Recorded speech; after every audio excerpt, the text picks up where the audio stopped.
Hello everyone, it's Dr. Tanko from the YouTube channel Online Medicine.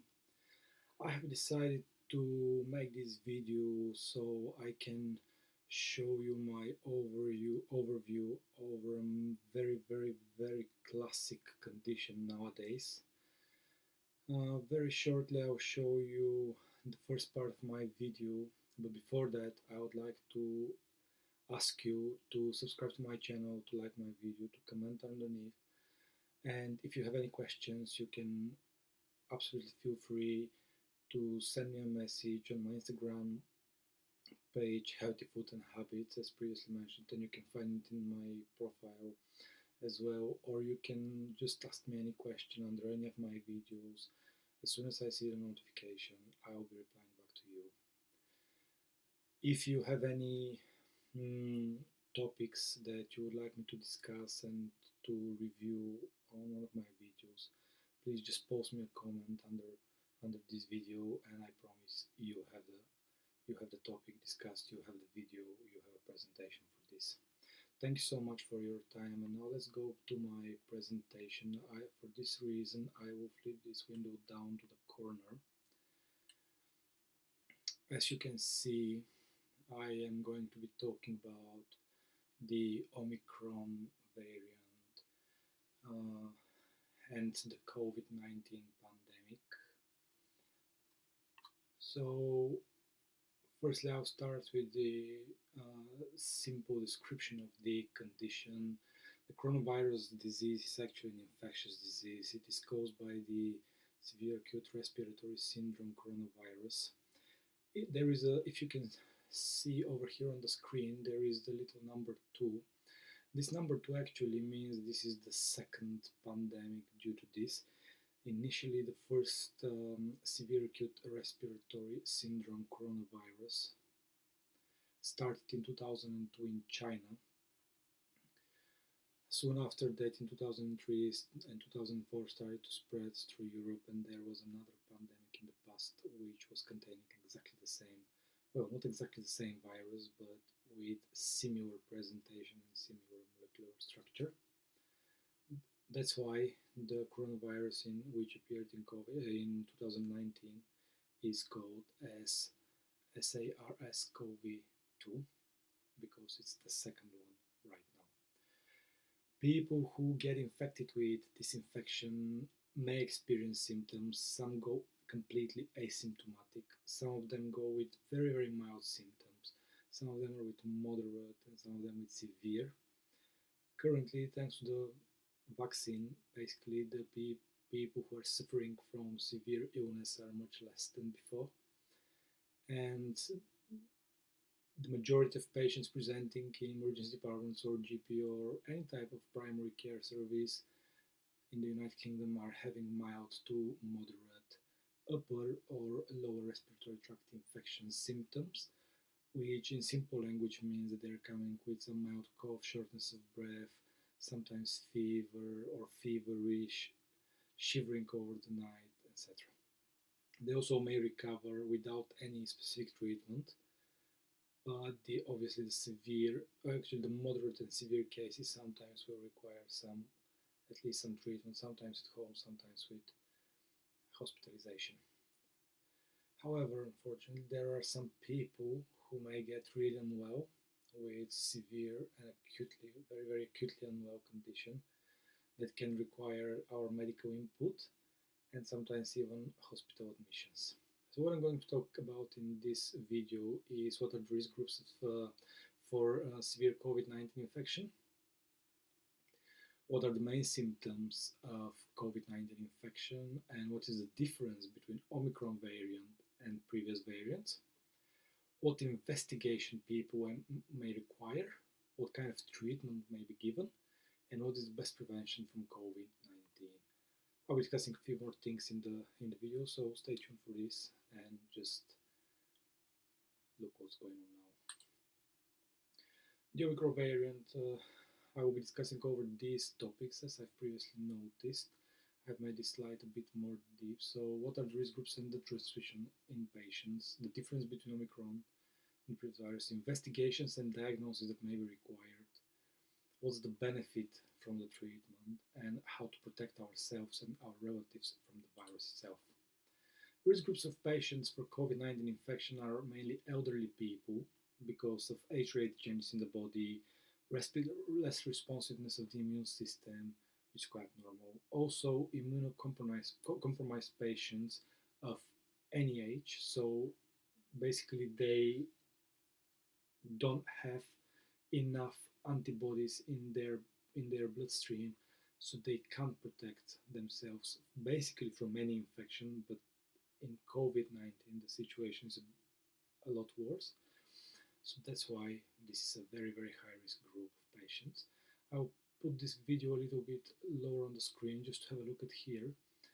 So people with significant past medical history, as you can see over here, are in a higher risk of getting the severe illness COVID-19.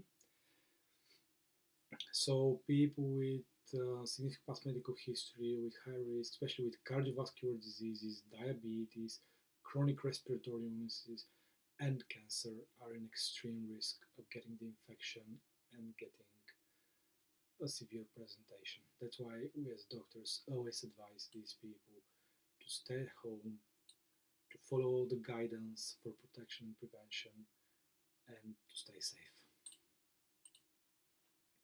Also, transmission of the virus is mainly transmitting through some small liquid particles that we exhale mainly during a cough or sneezing, speaking, singing, breathing episode. That's how, based on this transmission in a simple language, explained in simple language, that's how the scientists and the government decide what will be the best measures for protection of our community nowadays. So what are the main symptoms of COVID-19 in general? In general, as per NHS, CDC and WHO, the World Health Organization, three main symptoms. So the first one is fever, which is high body temperature. Second one is new continuous cough. So this cough should be new. If someone is not coughing at all and then suddenly starts coughing for at least 1 hour per day, this is a new cough, new onset of a cough. Or worsening, pre-existing cough. So if a patient, for example, is suffering from COPD, asthma, any obstructive pulmonary disorder, and they have permanent cough, constant cough, due to chronic smoking or due to the primary condition, doesn't matter. If the cough gets worse, so for example, if the patient has 5 to 10 episodes per day of cough or per hour, and they become up to 20 per hour or per day, this means that this is getting worse. And the third episode, of course, the third most common symptom is a loss or change to the sense of smell and taste. This is quite classic for the COVID-19 virus itself. So many patients have presented in emergency departments in the last couple of years with these kind of symptoms, with this presentation. So that's why NHS, CDC, and WHO are putting them as the main symptoms for having a COVID-19 infection. I will put this video just under the screen again, just to have a look at this slide and discuss it a little bit deeper. So, what are the differences between the Omicron and the previous COVID-19 variants? As you can see on my slide here, the previous variants are, as we said in the previous slide, mainly cough, fever, loss and change to smell and taste. But what about the Omicron? The Omicron actually has a nasty presentation. The presentation is weaker and less worrying than the actual previous COVID-19 variants that we had, because this one is less severe. But the Omicron, as you can see here, gives a little bit, actually a lot more symptoms like headache, fatigue, dizziness, generalized tiredness, malaise, feeling unwell, weak. Also, the Omicron variant can cause some diarrhea, which is quite profuse. It can be ongoing for days and days and leads to dehydration of patients. That's why I always ask and advise patients to drink enough fluids, mainly water, tea, decaf tea, and decaf coffee, because the caffeine actually drains more water from the body, so it doesn't help with the fighting of dehydration or prevention of dehydration in conditions like this. Runny nose, blocked nose, sore throat, sometimes even tonsillitis, coughing fits. Coughing fits, everyone knows what's coughing fit. It's an actual constant cough, cough, cough, which is very, very difficult for people to basically catch their breath. And the classic presentation for the Omicron variant is that this is much shorter in duration as a period of illness. So sometimes, well, most commonly actually, people are suffering for 2 or 3 to 5 days time, and then they absolutely get better even without any specific treatment. As already discussed, there are some evidences and scientific data that shows that actually the Omicron is much less severe than the previous Delta variant, for example. There are less hospitalizations per 1,000 cases, which is still quite a high rate of transmission. Since December, which means from December to January, so for 2 months, we have nearly 274,500 cases of newly diagnosed patients with lateral flow tests or PCR tests. So also another evidence from the scientists counts that the Omicron variant actually is less severe, and it mainly affects younger people, younger adults between 20 and 29 years of age, with a much shorter duration and less complications. So mild cough, mild tiredness, diarrhea, runny nose, sore throat, coughing fits, sometimes mild fever as well, sometimes a very, very short-term loss of sense to smell and taste. As you can see over here, we have started monitoring, and the scientists actually have started monitoring the Delta variant and the Omicron variant since October till January. That's how the whole process, the whole cycle from Delta to Omicron evolves,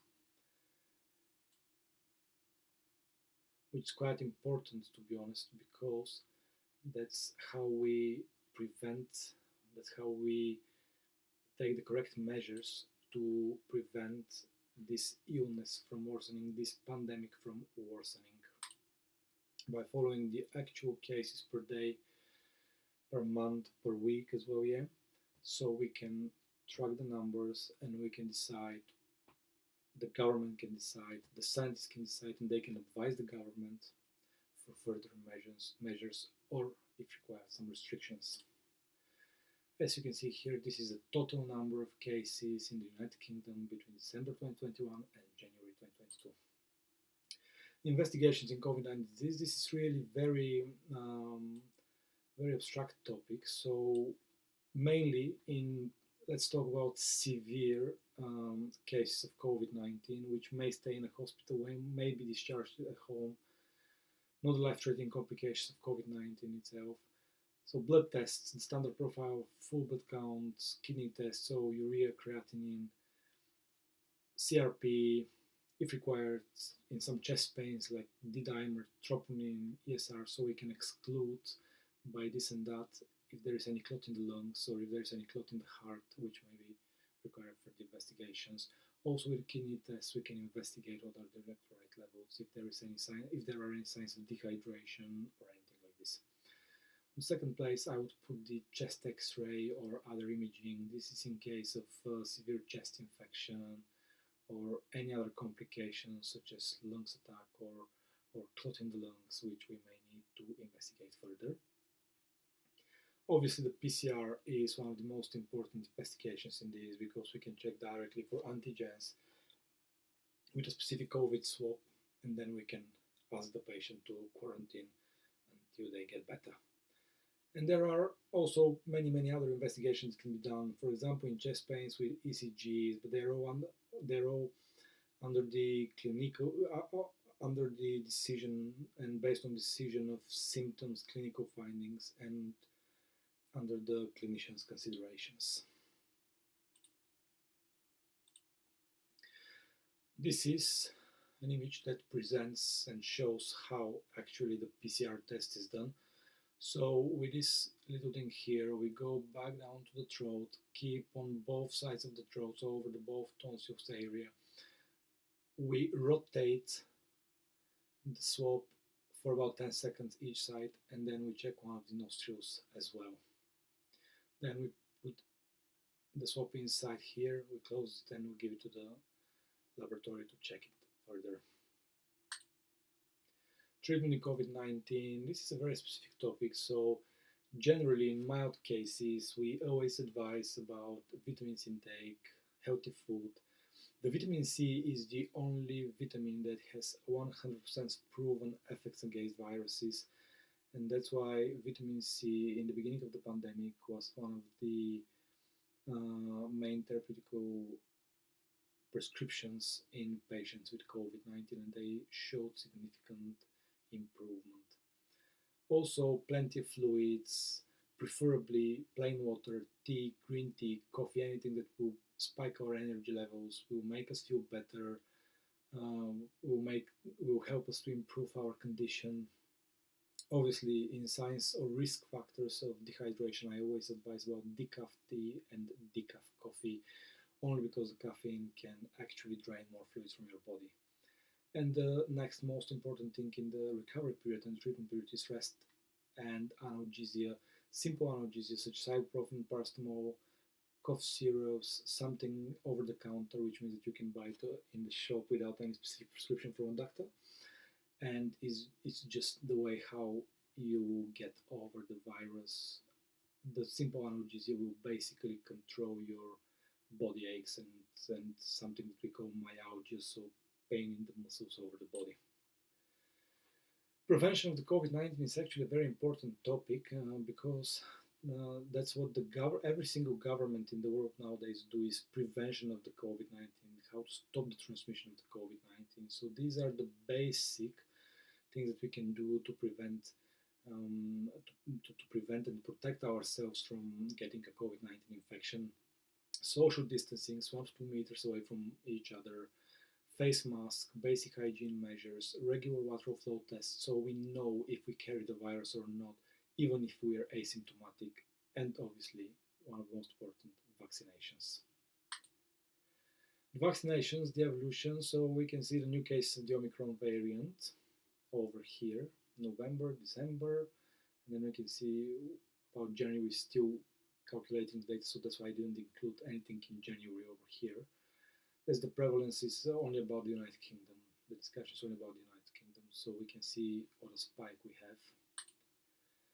The importance of the vaccines against COVID-19. This is actually a very sensitive topic nowadays, and I would like to pay some more attention to this.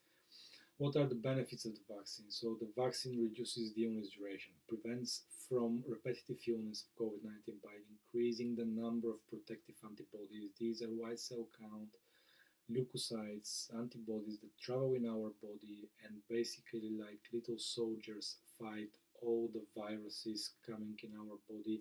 And specifically with the vaccine against COVID-19, the antibodies actually fight much easier and better and in a more efficient and effective way the virus itself when it approaches the cells. Also, there are evidences of effective immunity response from a booster dose against the Omicron variant, so we can protect ourselves from the Omicron variant by a booster dose. The vaccines have helped also for less hospital admissions, lower death rate, and less transmission in the community because of less severe symptoms, so less cough, less sneezing,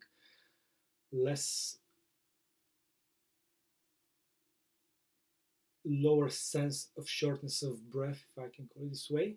So when we are not short of breath, we don't breathe fast and we don't send all these liquidized particles from our body, from our lungs, towards the community.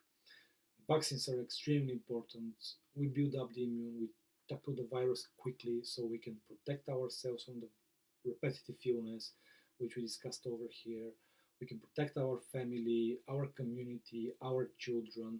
Especially with Omicron, there are some significant evidences that children, especially babies less than the age of year one, of 1 year old, are in a higher risk of getting complications due to Omicron variant, and obviously the community from the impact of more severe illnesses.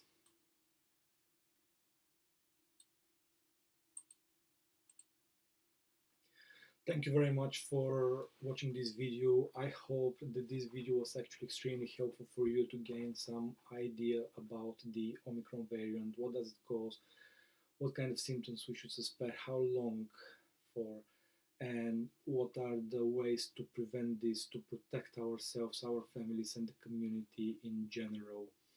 Thank you very much for your time watching this. Please subscribe to my channel. Click on the right side down there. Click on the bell button as well so you can receive notifications for all my new videos.